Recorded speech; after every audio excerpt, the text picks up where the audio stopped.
Bonsoir, je m'appelle Andreas, je suis donc le cofondateur et CEO de Batmade. Qu'est-ce que c'est Batmade? C'est la première plateforme de Suisse qui propose des femmes de ménage que vous pouvez réserver en moins de 60 secondes, déclarées et assurées. On a les meilleurs salaires de Suisse pour les femmes de ménage et les tarifs les plus bas pour une compagnie de ménage. Maintenant, pour parler un petit peu de l'histoire Batmade, qu'est-ce que c'est? Je pense qu'on n'est pas là pour parler des belles choses, mais plutôt un peu où ça a été un peu plus dur et un peu crunchy. Ça a tout commencé quand je suis rentré de New York. Je me suis dit, bon ok, maintenant aujourd'hui je commence l'entrepreneuriat. J'ai loué un bureau au Flon, sans fenêtre, 9 mètres carrés. J'ai commencé, je me suis dit, bon, je vais faire du scooter sharing. Donc j'ai commencé à faire toute l'Europe.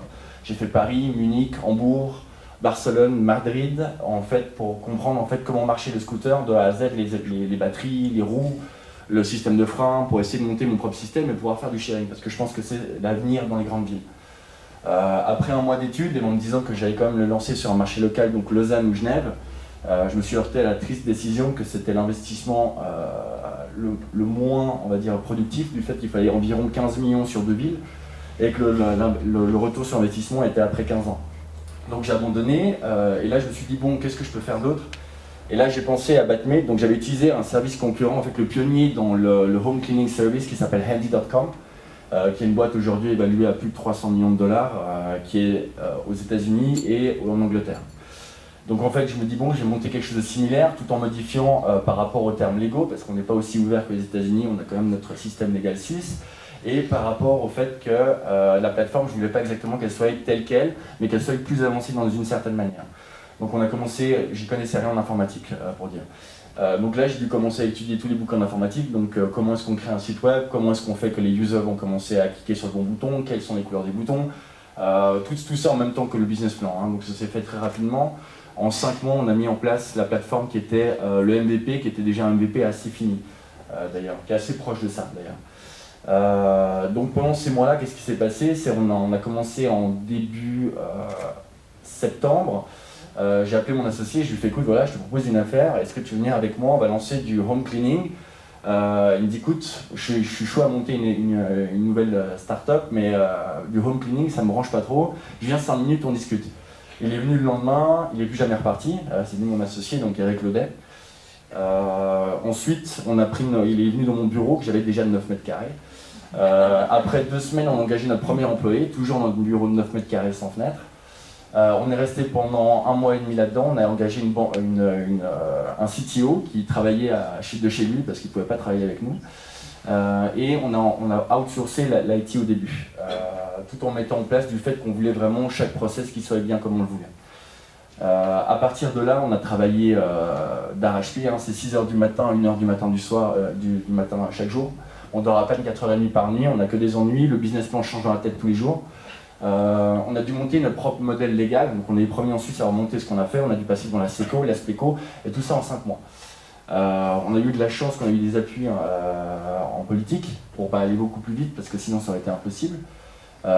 Et après ça, on a monté Batmade, on est arrivé à le jour d'ouverture, on reçoit une autorisation pour faire ce qu'on était en train de faire, donc du placement privé, seulement 3 jours avant. C'est-à-dire qu'on n'était même pas sûr de pouvoir ouvrir le jour d'ouverture alors qu'on l'avait annoncé depuis 2 mois sur les réseaux sociaux.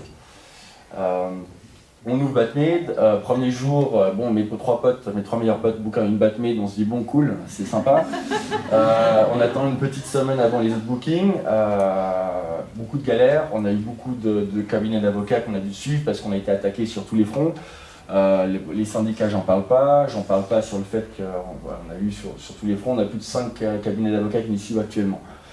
À partir de là, on a dit bon, on donne tout, on était déjà une équipe d'environ 12 personnes à l'époque, dès l'ouverture. À partir de là, on a dit ok, on va commencer à internaliser tout notre système IT, donc on a tout viré de notre outsourcing, on a refait notre code, insourcé. Maintenant j'ai une équipe de 10 personnes qui est basée à Varsovie, on a monté un bureau à Varsovie, avec mon CTO que j'avais d'ici.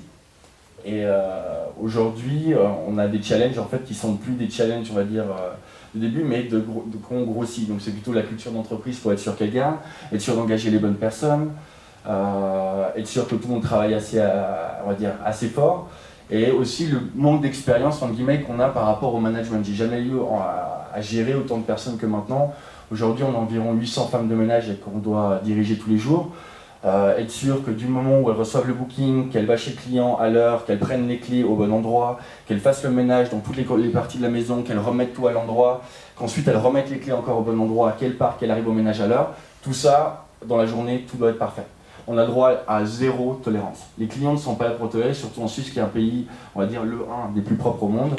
On n'a aucune tolérance. À côté de ça, on a dû gérer le recrutement. J'avais aucune idée en recrutement, d'ailleurs, j'avais pas vraiment d'acquis là-dedans.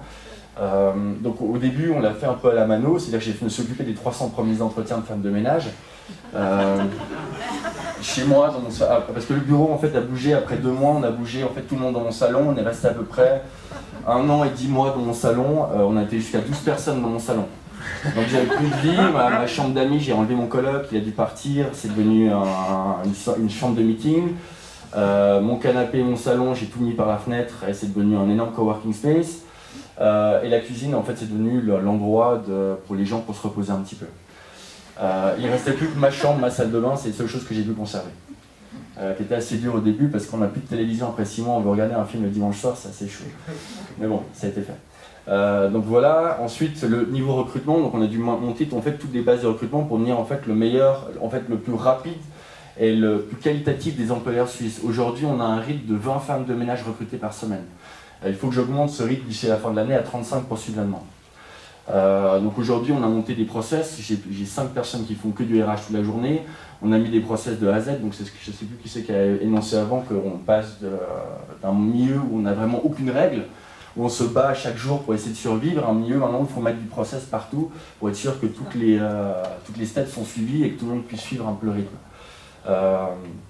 Donc ouais, aujourd'hui on est à 20 personnes de recruter par mois. À l'interne, on a environ à 2 personnes par mois aussi.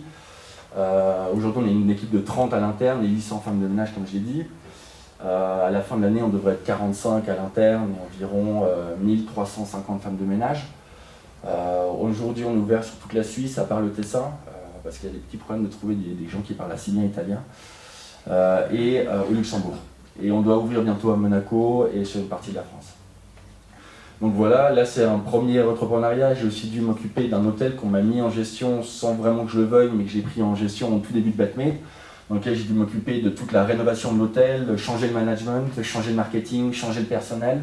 Et je me suis occupé de A à Z parce que je n'avais pas les moyens d'engager un architecte d'intérieur. Donc c'était des journées de Batmade jusqu'à minuit, 1h. Je montais à Verbier, je faisais le contrôle du chantier, je redescendais à 2h du matin, debout à 5h30, retour au boulot et on se bat toute la journée de nouveau. Là, j'ai pas pris de vacances les 2 premières années, par un jour. Tout le week-end, on était au boulot. Donc c'est rough, je peux le dire. Maintenant, j'ai les premières vacances, ma copine est contente. Sinon, aujourd'hui, je suis sur une nouvelle aventure qu'on est en train de monter avec 3 autres partenaires, qui va être le plus gros coworking space de Suisse, qui va être juste là, à la gare de Lausanne, qui va s'appeler Gotham d'ailleurs, qui va être un peu une sorte de Google Circle. On a déjà un premier lieu qui est là, et à peine avoir ouvert, on va déjà avoir un deuxième lieu au Flon de 350 mètres carrés. Et on pense en avoir plusieurs autres pour d'ici la fin de l'année. Donc voilà. Merci beaucoup. Je précise aussi, oui, on t'applaudit.